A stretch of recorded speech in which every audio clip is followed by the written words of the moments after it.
So I saw something on Twitter that I wanted to comment on, and I have to say when it comes to Twitter, there's a struggle because I want to comment on things, I want to respond to things on Twitter, but I know that if I give a response, it's probably not going to be taken the right way, and it's probably not going to further the conversation in any helpful way.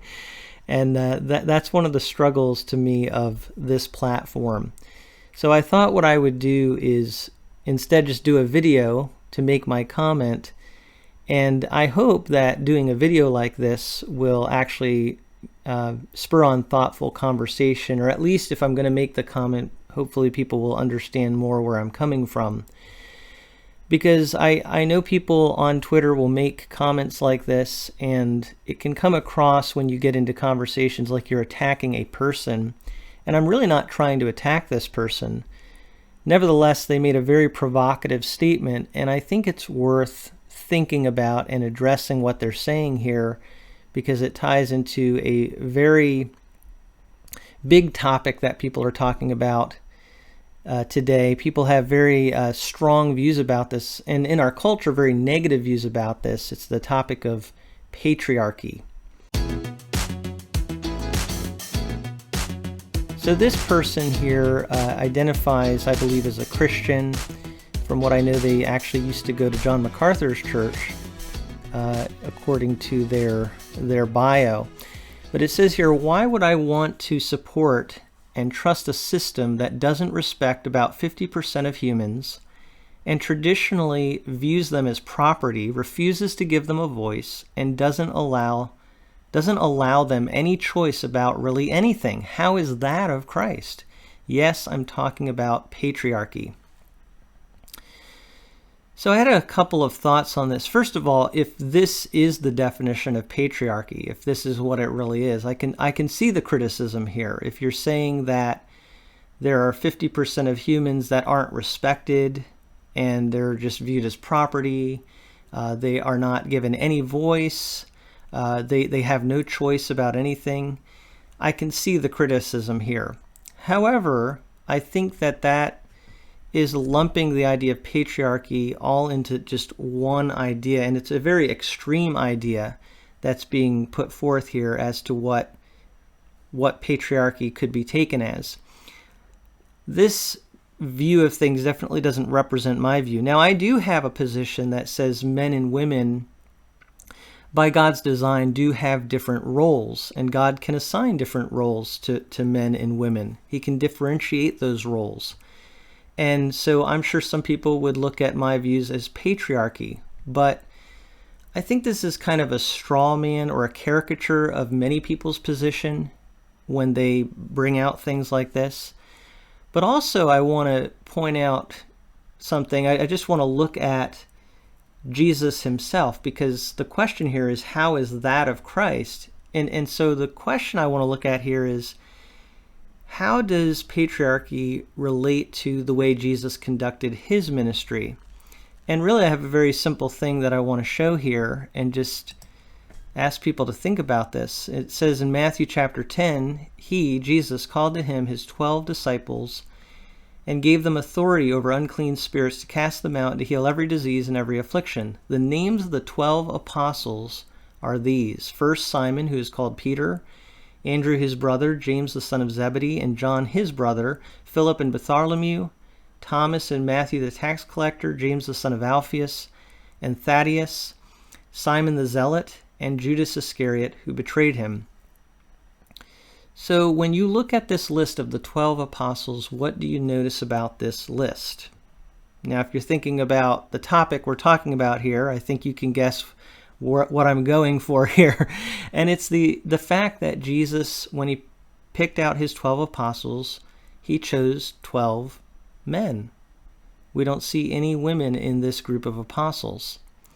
Now, going on, I want to show you later in the book of Matthew where Jesus has been interacting with the rich young man and told him he should sell everything he has and give it to the poor.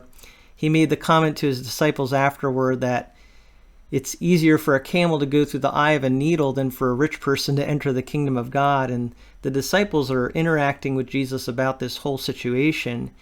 In verse 27, Peter said in reply, "See, we have left everything and followed you. What then will we have?" Jesus said to them, "Truly I say to you, in the new world, when the Son of Man will sit on his glorious throne, you who have followed me will also sit on 12 thrones, judging the 12 tribes of Israel." So the indication here is that these 12 disciples, 12 apostles, will actually be judging over Israel in the kingdom. And we see kind of a parallel statement in Luke chapter 22, where the disciples are arguing about who's going to be the greatest, and Jesus tells them really he himself has given the example of how to be a leader, how to exercise true greatness. And what he says here is, "I am among you as the one who serves." So he's talking to them about the kind of character they need to have as leaders. And he says in verse 28, "You are those who have stayed with me in my trials, and I assign to you, as my Father assigned to me, a kingdom, that you may eat and drink at my table in my kingdom and sit on thrones, judging the 12 tribes of Israel." So who did Jesus call to be his apostles, and who did he say would be the judges of the 12 tribes of Israel? They were the men that he called, the men that are listed here. So it seems to me that there is an indication in Jesus' ministry that he did assign certain roles to men, and women had a place in ministry. Some would even point out the first people that heard about Jesus rising from the dead were women. Now, one thing we have to realize is that women were the first people at the tomb, so of course they were the first people to hear, and I'm sure that was by God's design that it would be that way. Nevertheless, that doesn't discount the idea of roles that God gives, and we see that in the Old Testament, we see that in Jesus' ministry, we see it in the epistles, in the teachings of the apostles. Now, I know that bringing out this stuff, there are going to be people who will give other information, other viewpoints, and you're welcome to leave those viewpoints in the comments. But here's the question that I'm really asking in response to how this person is arguing. My question is, okay, I see if you're going to describe patriarchy in this extreme way, I can see the criticism. But my question is the way that Jesus conducted his ministry, is that patriarchal? Because it seems to me that Jesus was clearly assigning apostleship to men. Now, some will argue that, in the New Testament, there are women who are doing ministry, and maybe they would even say there's a woman apostle. All I'm saying, though, is when you look at how Jesus chose his 12 apostles, not looking at arguments from silence, but actually looking at the data that we do have, we see that Jesus chose men. So my question is that patriarchy? Because some people would say that patriarchy and Jesus, it's completely separate. They should not go together in any way. Now, if you're talking about some sort of caricature or some sort of misuse or abuse of male authority, I have no problem with those criticisms. However, what I see Jesus doing is upholding the idea of different roles. That's my position. I'd love to hear what you think about this. I certainly want to encourage good dialogue on my channel, so if you want to leave your thoughts in the comment section, do you agree with me? Is there something you want to add to this? Do you disagree with me? Is there something you want to say kind of as a pushback to what I'm saying? Feel free to leave all of that in the comment section, but thank you so much for taking some time to look at this topic a little bit with me from a fresh perspective.